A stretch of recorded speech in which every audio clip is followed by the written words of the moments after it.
Chamisa's lawyer, who also happens to be his he was known especially for using the word fulcrum when he was representing Nelson Chamisa. I think it must be in 2018 when elections were rigged by Mnangagwa, but obviously due to the capture of the judiciary of Zimbabwe, in spite of having a massive and impressive performance in the court of law, though limited in terms of evidence, the court still chose to side with Mnangagwa and ZANU-PF, something that was already expected. Greetings and welcome on your lovely channel, the Thabani Global News. If you're watching us for the very first time, please do remember to press the red or black subscribe button so that next time when we beam live, you become the very first one to watch us. So, Thabani Mpofu has given his friend, colleague,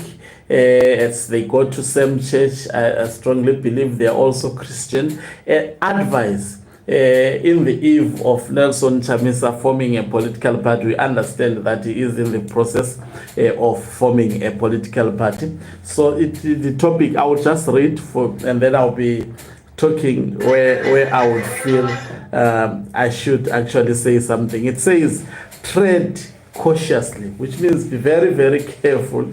They are not necessarily your enemies, saying they are not your enemies.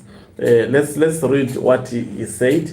An important dimension of Chamisa's support base warrants careful consideration within the framework of political behavior and voter psychology.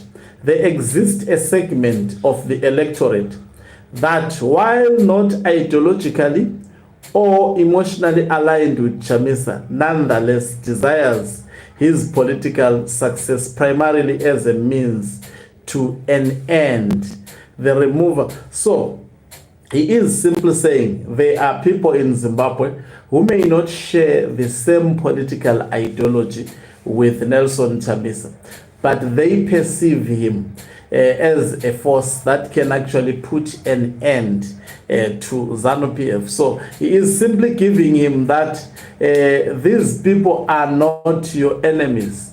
For example, I may be totally in disagreement with certain issues that Nelson Chamisa does, but seeing him as a force of removing ZANU-PF. That is what Thabani Mpofu is saying here. The removal of ZANU-PF from power. This group's antipathy towards ZANU-PF is deeply rooted in historical grievances. He's actually giving the historical perspective of this social economic marginalization and a collective experience of political disenfranchisement. The antipathy is real. From a rational choice perspective, these Zimbabweans engage in a calculated form instrumental support. They do not embrace Chamisa's uncritically, but rather view him as the most viable alternative to the incumbent regime.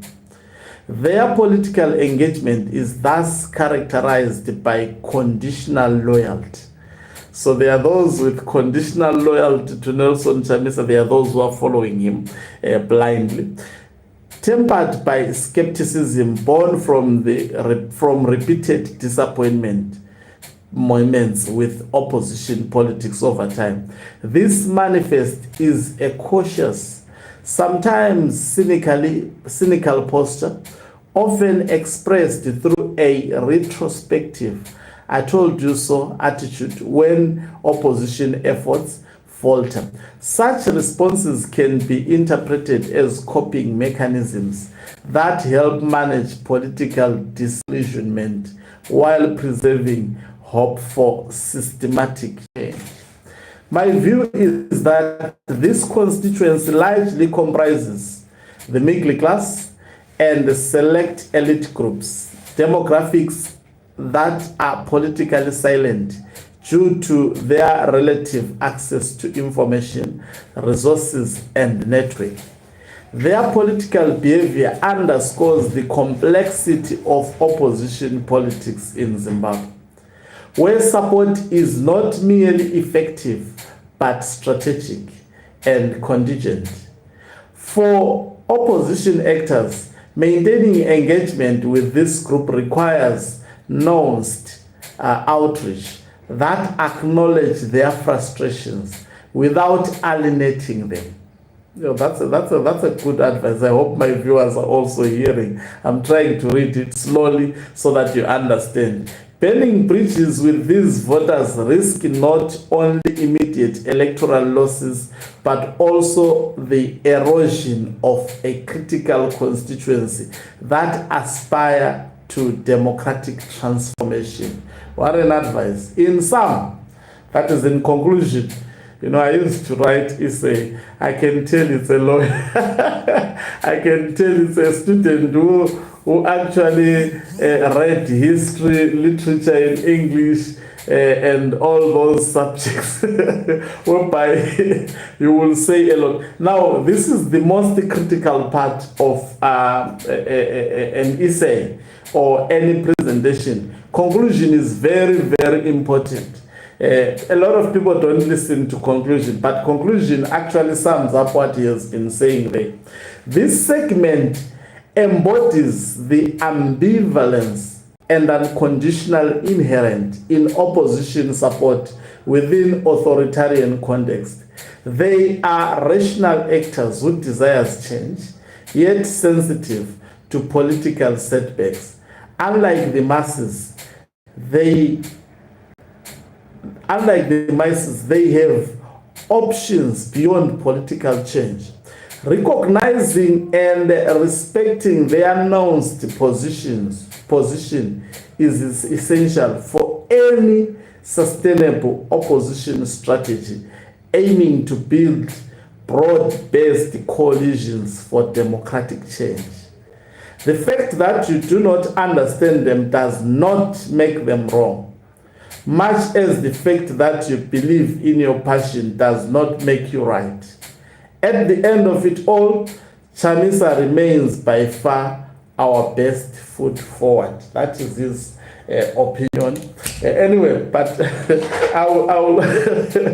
this is not the reflection. These are not my opinions. Please, I'm independent. I'm just giving you analysis. Now, in my humble opinion, I think Thabani Mpofu raised a very, very, it may be perceived controversial to people who are politically literate and also politically bankrupt, but he's raising a very, very important point. In the context of Zimbabwe, for example, in Matabeleland, we've got a serious historical context that needs understanding. And I think what he's advising him is that there are a lot of people, because of the history that they have had with ZANU-PF, they may not share same ideologies with you, but they still perceive you as actually the most important factor when it comes to ending the ruthless rule of ZANU-PF. So in simple terms, he is saying, I've noted especially a lot of people especially who were religiously following Chamisa, thank God some of them have apologized publicly.